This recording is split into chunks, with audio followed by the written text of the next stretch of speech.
तो आमतौर पर जब हम किसी चीज की मजबूती को परखने की बात करते हैं ना, तो हमारे दिमाग में एक बहुत ही स्पष्ट चित्र उभरता है, जैसे किसी बड़े समुद्री जहाज का लंगर। कल्पना कीजिए जब समंदर बिल्कुल शांत होता है। शांत समुंदर में तो वैसे सब बढ़िया ही लगता है। बिल्कुल। लहरें धीरे धीरे जहाज से टकरा रही होती हैं, तब पानी के भीतर लटके उस भारी भरकम लंगर की असल ताकत का कोई भी अंदाजा नहीं लगा सकता। वो बस वहां होता है, खामोश और एकदम अदृश्य। और शांत पानी में तो मतलब हर लंगर मजबूत और अटल ही दिखाई देता है। वहां उसकी कोई परीक्षा नहीं होती ना।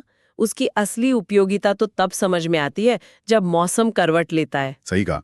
जब अचानक तूफान आता है, हवाएं जहाज को उखाड़ फेंकना चाहती हैं, लहरें बेकाबू हो जाती हैं, तब वो लंगर समंदर की तलहटी को पूरी ताकत से जकड़ लेता है। जी, वो जहाज को डूबने से तो बचाता ही है, उसे भटकने भी नहीं देता। और आज की हमारी ये विस्तृत चर्चा इसी लंगर की तलाश के इर्द गिर्द घूमने वाली है। हमारे पास स्रोतों का एक पूरा पुलिंदा है, जिसमें हिंदी साहित्य के सूर्यकांत त्रिपाठी निराला जी की अत्यंत मार्मिक रचना सखी का सारांश और उसके कुछ बहुत ही बारीक नोट्स शामिल हैं। साहित्य के नजरिए से देखूं तो ये रचना अपने आप में एक मील का पत्थर है। छायावाद के उस दौर में जहां बहुत कुछ लिखा जा रहा था, निराला जी का ये काम मानवीय संवेदनाओं को एक बिल्कुल नए चश्मे से देखता है। और इसीलिए इस गहन विश्लेषण का हमारा मुख्य उद्देश्य, या कहें तो अपना जो मिशन है, वो केवल एक कविता का पाठ करना नहीं है। हम इन स्रोतों के जरिए समझने का प्रयास करेंगे कि निराला जी की दृष्टि में मित्रता, प्रेम और मानवीय संवेदनाओं का वास्तविक तंत्र क्या है। बिल्कुल, कैसे एक व्यक्ति दूसरे के लिए लंगर बनता है। हाँ, और कैसे ये रचना आज के इस तेज तर्रार सूचनाओं से भरे समय में भी सच्चे संबंधों की अहमियत का एक जीवंत दस्तावेज है। तो चलिए सीधे विषय में उतरते हैं। स्रोत सामग्री के अनुसार अंक सखी की मूल कथा एक ऐसी सहेली के भावों को दर्शाती है जो अपने मित्र के प्रति बहुत गहरा स्नेह और अपनापन रखती है। देखिए, यहाँ जो बात सबसे ज्यादा ध्यान खींचती है ना, वो ये है कि निराला जी मित्रता की कोई किताबी या आदर्शवादी परिभाषा नहीं दे रहे हैं।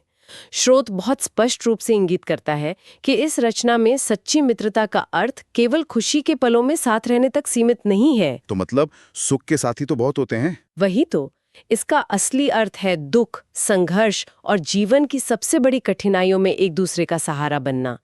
क्योंकि जब जीवन में सब कुछ अच्छा चल रहा हो, जब किसी के पास सत्ता हो, संसाधन हो, तब उसके साथ लोगों की भीड़ का होना एक बहुत ही स्वाभाविक सी बात है। ये बात मुझे आज के संदर्भ में एक बहुत ही दिलचस्प तुलना की ओर ले जाती है। अगर हम आज के दौर की सोशल मीडिया फ्रेंडशिप को देखें, तो वहां रिश्ते अक्सर केवल अच्छे पलों के प्रदर्शन तक ही सीमित नजर आते हैं। बिल्कुल। लोग साथ में छुट्टियां मना रहे हैं, रेस्तरां में मुस्कुराते हुए तस्वीरें साझा कर रहे हैं, मीम्स में एक दूसरे को टैग कर रहे हैं। ये सब बहुत अच्छा लगता है, लेकिन ये सब उस शांत समंदर की तरह है जहां लंगर की कोई परीक्षा नहीं हो रही। इस अंतर को समझना बहुत जरूरी है। आधुनिक दौर में हमने मित्रता को अक्सर सुविधा और मनोरंजन के साथ जोड़ दिया है। ये जो सोशल मीडिया वाली दोस्ती है ना, वो पूरी तरह से खोखली नहीं है। हाँ, एक तरह का नेटवर्क तो है ही। जी, वो एक सामाजिक जरूरत पूरी करती है। इंसान को एक नेटवर्क चाहिए होता है, लेकिन सखी में जिस रिश्ते की बात हो रही है वो नेटवर्क नहीं है। वो सुविधा से नहीं बल्कि समर्पण से जन्म लेता है। समर्पण से। निराला जी ये स्थापित करते हैं कि जब जीवन में तूफान आता है, तब जो व्यक्ति बिना किसी स्वार्थ के, अपने खुद के नुकसान की परवाह किए बिना आपके साथ खड़ा रहता है, वो असल लंगर है। लेकिन यहाँ मैं एक सवाल उठाना चाहता हूँ, मतलब एक उलझन है मुझे। क्या जीवन की कठिनाइयों और भारी संघर्षों के बिना किसी भी मित्रता की असल गहराई को मापना सच में असंभव है? अच्छा, मेरा मतलब है, क्या सुख के पल रिश्ते को हमेशा केवल सतही रखते हैं? क्या दो लोग बिना किसी बड़े दुख का सामना किए केवल खुशियों और साझा रुचियों के आधार पर एक गहरे स्तर पर नहीं जुड़ सकते? ये उलझन बहुत स्वाभाविक है। देखिए, मैं ये नहीं मानती कि सुख के पलों में जुड़ाव नहीं होता या वो पूरी तरह से झूठा होता है, लेकिन सुख के समय में जो जुड़ाव होता है ना, उसमें एक मनोवैज्ञानिक पेंच है। कैसा पेंच? उस समय ये पहचानना लगभग असंभव होता है कि सामने वाला व्यक्ति आपके साथ इसलिए है क्योंकि वो आपसे निस्वार्थ प्रेम करता है, या इसलिए क्योंकि उस समय आपके साथ होना उसके लिए भी लाभदायक और सुविधाजनक है। अरे हाँ, मतलब सुख में मोटिव या नियत छिप जाती है। एकदम सही पकड़े। जब दुख आता है, जब संघर्ष का समय होता है, तब आपके साथ रहने में सामने वाले को कोई लाभ नहीं मिल रहा होता, बल्कि उसे अपना समय, अपनी ऊर्जा और कई बार अपना मानसिक सुकून भी दांव पर लगाना पड़ता है। बिल्कुल। उस अंधकार भरे समय में जब कोई रुकता है तो ये स्पष्ट हो जाता है कि उसका कारण केवल और केवल निस्वार्थ प्रेम है। इसलिए गहराई सुख में पनप जरूर सकती है, लेकिन उस गहराई का अकाट्य प्रमाण केवल दुख की भट्टी में तप कर ही बाहर आता है। क्या बात कही है।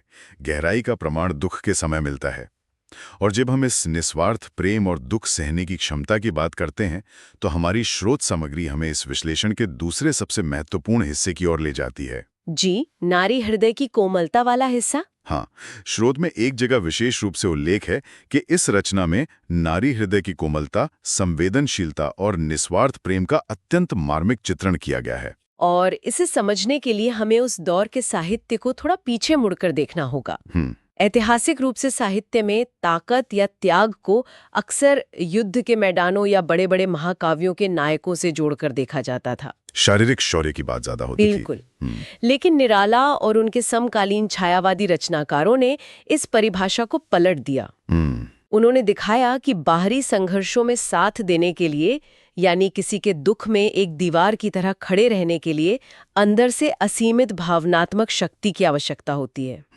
और वो शक्ति कहाँ से आती है? वो शक्ति अक्सर नारी हृदय की उस गहराई और संवेदनशीलता में पाई जाती है जिसे समाज बहुत हल्के में लेता है। रचना ये दर्शाती है कि दूसरों के दुख को अपना समझना और उस दुख को कम करने के लिए खुद त्याग करना, ये कोई साधारण बात नहीं है। यहाँ मुझे एक बहुत बड़ा विरोधाभास नजर आता है जिस पर हमें ठहर कर बात करनी चाहिए। अक्सर हमारे समाज में एक धारणा बनी हुई है कि जो चीज कोमल है वो कमजोर है। हाँ, दुर्भाग्य से ऐसा ही माना जाता है। लोग सॉफ्टनेस को, रोने को या बहुत जल्दी भावुक हो जाने को कमजोरी की निशानी मान लेते हैं। लेकिन इस रचना के संदर्भ में जब मैं इस पर विचार करता हूं तो मुझे लगता है कि किसी के दर्द में बिना टूटे उसके साथ खड़े रहना, जी, ये कोमलता दरअसल एक बहुत बड़ी मानसिक और भावनात्मक ताकत है। ये विरोधाभास ही इस पूरी रचना का केंद्र है। मनोविज्ञान भी इस बात का पुरजोर समर्थन करता है। असल में सहानुभूति यानी एम्पैथी कोई निष्क्रिय या कमजोर चीज नहीं है।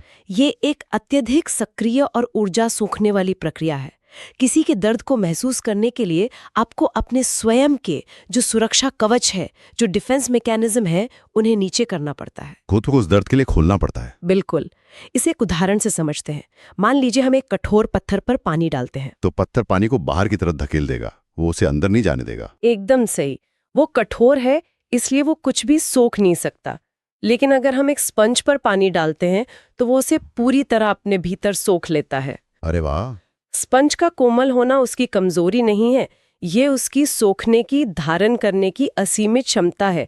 निराला जी सखी के माध्यम से यही दिखा रहे हैं। मतलब नारी हृदय की वो कोमलता उस दर्द और दुख को सोखने की क्षमता है।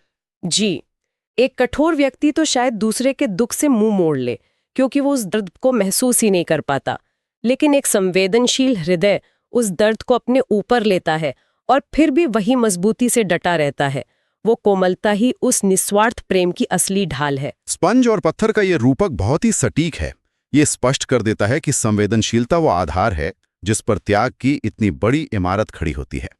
अब अंदर की भावनाएं चाहे कितनी भी गहरी हों, उन्हें व्यक्त करने के लिए एक सशक्त माध्यम की आवश्यकता होती है। पाठकों तक उस भावना को पहुंचाने के लिए। हाँ, अगर हम अपनी स्रोत सामग्री के अगले हिस्से पर नजर डालें तो ये स्पष्ट होता है कि निराला जी ने इन गहरी भावनाओं को हम तक पहुंचाने के लिए किस तकनीक का इस्तेमाल किया है।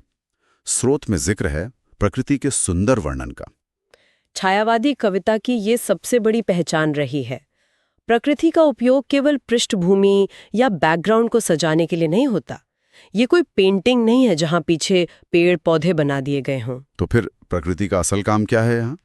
जब निराला जी प्रकृति का चित्रण करते हैं तो वे असल में मानव मन के भीतर चल रहे द्वंद्व, प्रेम, उदासी या ठहराव का एक आईना प्रस्तुत कर रहे होते हैं। बाहरी वातावरण और आंतरिक भावनाओं के बीच एक ऐसा तार जुड़ जाता है कि दोनों एक ही लगने लगते हैं। साहित्य में इसे कुछ कहते भी है ना? जी, इसे कई बार भावनाओं का ऑब्जेक्टिव कोरिलेटिव भी कहा जाता है। जहां एक बाहरी दृश्य आपकी आंतरिक भावना को सटीक रूप से ट्रिगर करता है। इसे समझने के लिए मेरे दिमाग में एक और रूपक आ रहा है जो शायद हमारे सुनने वालों को भी तुरंत समझ आ जाए। बताइए। जैसे हम कोई फिल्म देखते हैं, मान लीजिए पर्दे पर एक बहुत ही भावुक दृश्य चल रहा है। दृश्य अपने आप में बहुत मजबूत है, लेकिन जब अचानक से बैकग्राउंड